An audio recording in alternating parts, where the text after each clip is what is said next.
साथियों नमस्कार, जय हिंद। SB क्यूरियस में आप सभी का हार्दिक स्वागत और अभिनंदन है। अपेक्षा करता हूं कि हमारे द्वारा उपलब्ध कराए जा रहे वीडियो और जो भी सामग्री है, माननीय न्यायालय की हो या हमारे द्वारा जो रिसर्च करके आप लोग उपलब्ध कराई जा रही है, वो आपके लिए मददगार साबित हो रही होगी, क्योंकि आपके द्वारा प्रश्न और सुझाव लगातार मेरे यहाँ पहुँच रहे हैं और उन सब से मुझे काफ़ी प्रेरणा मिलती है और मैं अपने काम को और अच्छे से करने के लिए प्रेरित हो रहा हूँ, जिसके लिए आपका बहुत बहुत धन्यवाद। और आने वाले 1-2 दिन में मैं आपके सामने जो है होमगार्ड कर्मचारियों के मृतक आश्रितों को कैसे नौकरी मिलती है, उसमें होमगार्ड्स में क्या क्या पद होते हैं, ये सब सारी जानकारी आपको उपलब्ध कराई जाएगी एक डिटेल वीडियो में। ठीक है दोस्तों, तो इस वीडियो को देखते हैं। इस वीडियो का सार ये है, इसका मुख्य इसकी सार्थकता ये है कि यदि कोई व्यक्ति मृतक आश्रित नौकरी में वो बाध्यतावश यानी मजबूरीवश निचले स्तर का कोई पद ग्रहण कर लिया है, चतुर्थ श्रेणी का पद स्वीकार कर लिया है, तो भविष्य में वह अपनी योग्यता के अनुसार तृतीय श्रेणी या उससे उच्च श्रेणी जिसके लिए मृतक आश्रित कोटे में एलिजिबिलिटी मानी जाए, उसके लिए दावा कर सकता है।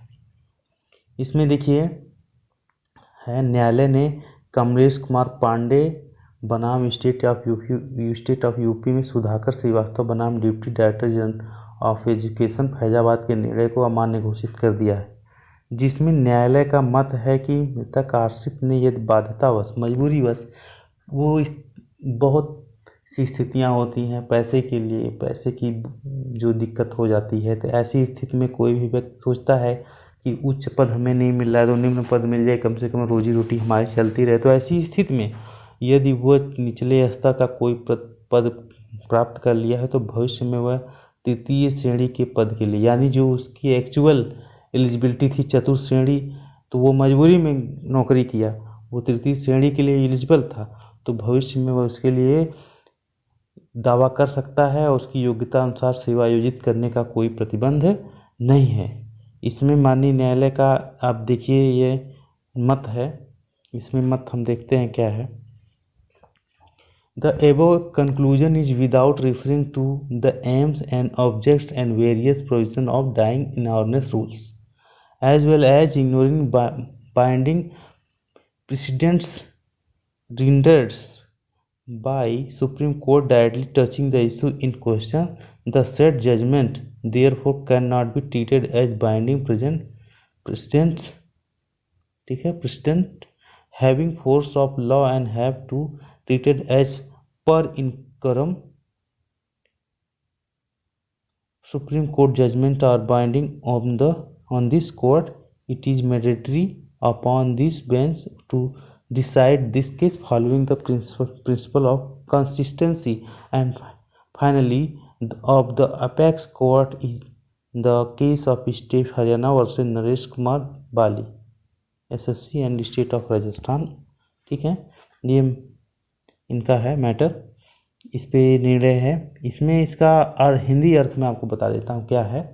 उपरोक्त निष्कर्ष के उद्देश्यों का उल्लेख किए बिना जो ये डाइंग इन हार्नेस रूल विभिन्न प्रावधानों के साथ साथ उसकी अनदेखी हो जाएगी।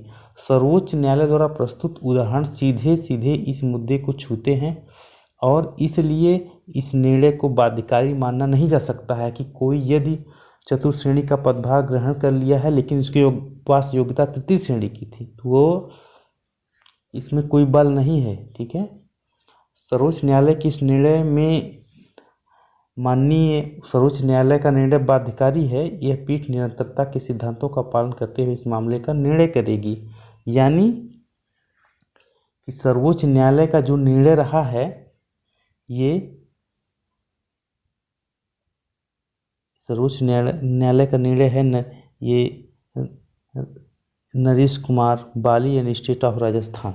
ठीक है, तो ये निर्णय उनका वही था कि वो निम्न श्रेणी का पद ज्वाइन कर लिए थे, इसके बाद उच्च श्रेणी के लिए दावा किए थे। इस आधार पे माननीय न्यायालय अपना मत व्यक्त कर रहे हैं। तो साथियों, यही बात है कि आप जानकारी रखिए, जागरूक रहिए और अपने ज्ञान को बढ़ाते रहिए। इससे आप अपने अधिकारों के लिए लड़ने के लिए सक्षम होंगे। ठीक है दोस्तों, मिलते हैं अगले वीडियो में, तब तक के लिए नमस्कार।